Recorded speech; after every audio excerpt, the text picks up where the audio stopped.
హే అందరూ, నేటి వీడియోకు స్వాగతం. ఇక్కడ మేము బైబిల్ నుండి అత్యంత జనాదరణ పొందిన కథనాల్లో ఒకదాన్ని పంచుకుంటాము, నోహ్ ఆర్క్ కథ. ఒకప్పుడు ప్రజలు భూమిపై దుర్మార్గంగా జీవిస్తున్నారు మరియు వారి పాపపు మార్గాలతో దేవుడు దుమ్హకించబడ్డాడు. అయితే నీతిమంతుడైన నోవహు అనే వ్యక్తిని దేవుడు అనుగ్రహించాడు. కాబట్టి దేవుడు గొప్ప వరదతో భూమిని శుద్ధి చేయాలని నిర్ణయించుకున్నాడు. రాబోయే జలప్రళయం నుండి తన కుటుంబాన్ని మరియు 2 రకాల జంతువులను రక్షించడానికి ఒక ఓడను, ఒక పెద్ద పడవను నిర్మించమని నోవహుకు చెప్పాడు.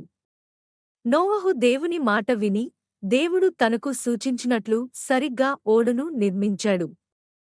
ఓడ పూర్తి అయిన తర్వాత నోవహు మరియు అతని కుటుంబం అన్ని జంతువులను సేకరించి ఓడ ఎక్కారు. వరదనీరు వచ్చి 40 పగళ్లు 40 రాత్రులు వర్షం కురిసింది.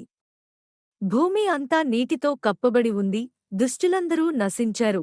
కాని నోవహు మరియు అతని కుటుంబం రక్షించబడ్డారు.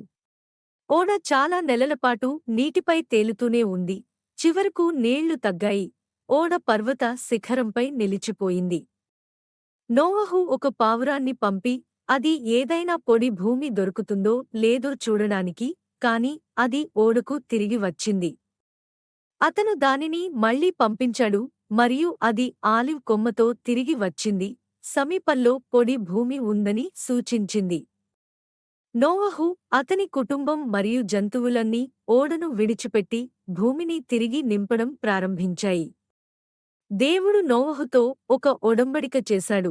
అతను ఇకపై భూమిని వరదతో నాశనం చేయనని మరియు తన వాగ్దానానికి చిహ్నంగా ఆకాశంలో ఇంద్రధనస్సును అమర్చాడు.